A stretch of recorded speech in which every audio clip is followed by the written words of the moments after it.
राजा ने जैसे ही अपने बेटे की लाश को देखा, राजा के छक्का छूट गए। रानी, ये अपना बेटा।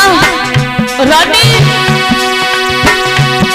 महाराज टूट गए हम दोनों के बाद, भूलली न भूला ना आओ दक्षिणा परिया।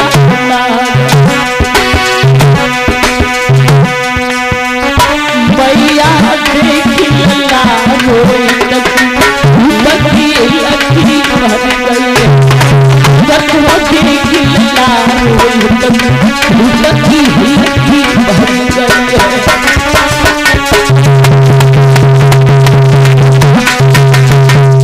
आज राजा हरिश्चंद्र पछाड़ खा करके बेटा कह करके जमीन पर गिर पड़े। रानी, तू एक बेटे की रक्षा नहीं कर पाई? अरे कैसी बातें कर रही है? आज राजा रोकर के बोले, मेरे लाल, अरे मेरे कन्हैया, एक तू ही तो सहारा था, वो तू हमें छोड़ करके चला गया बेटा।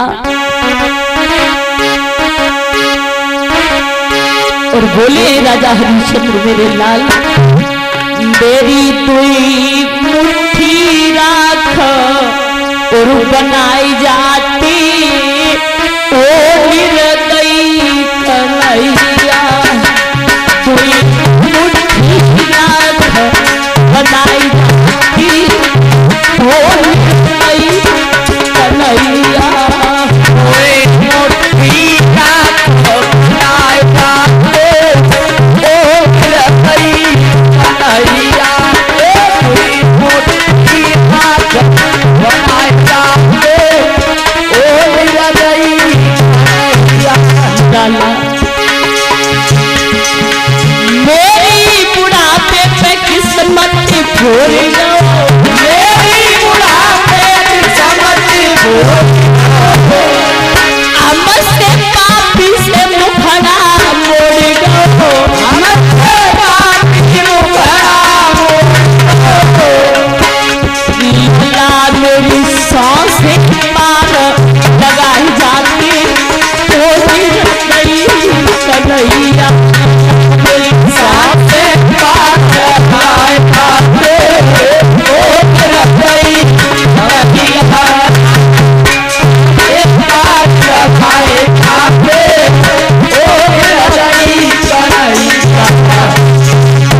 राजा बोले, अरे रोहित,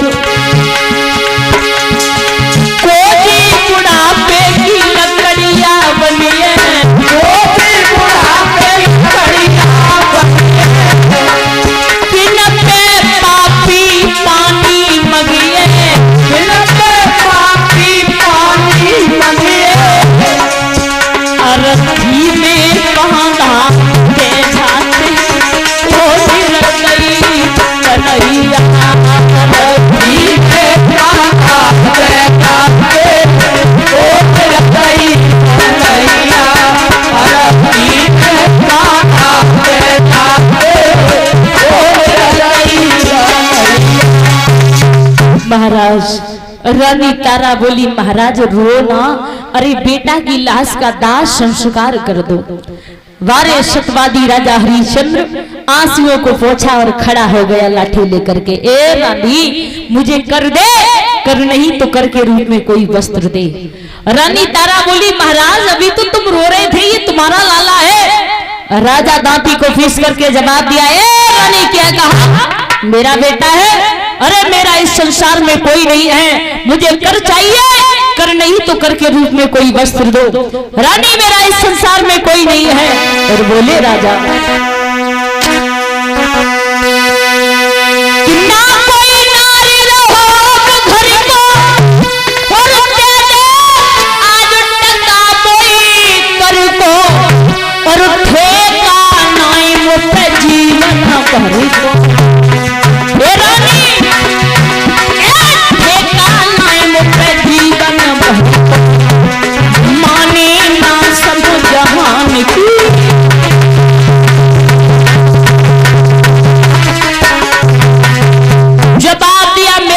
सारी जिंदगी का कोई ठेका है? महाराज, मजबूर व्यक्ति का रोना ही होता है पहचान। रानी तारा रोने लगी तो राजा ने दांती को फीस करके जवाब दिया, आंसू जाने मती बहाओ, और अपना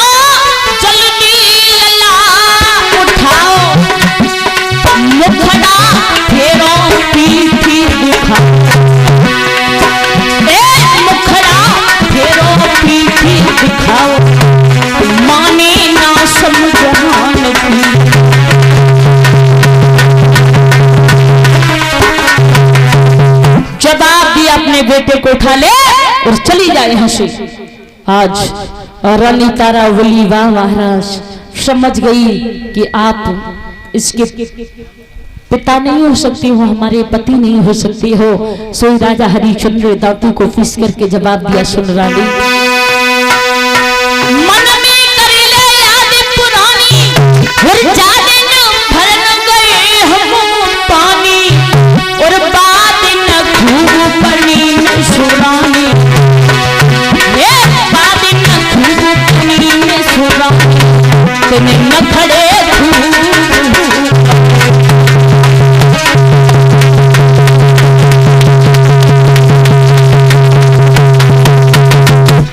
आकाश मार्ग में सभी देवता देख रहे हैं। रानी रोने से कम नहीं चलेगा। देखे गंगानंद सजानी और पोछो दो अखियन से पानी, पोछो दो अखियन से पानी और अंत में ये साड़ी फाड़ी पड़ी।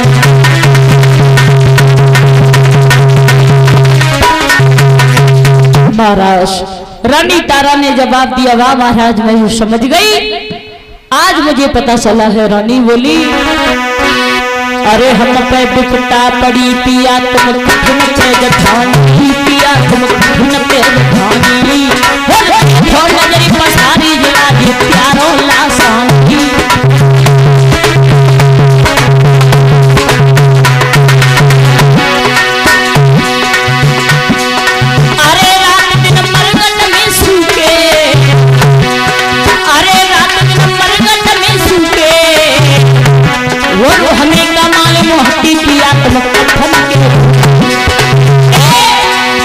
लला को दाग लगाई दियो, लला को दाग लगाई दियो, की साड़ी बची मत में कफन दे दियो।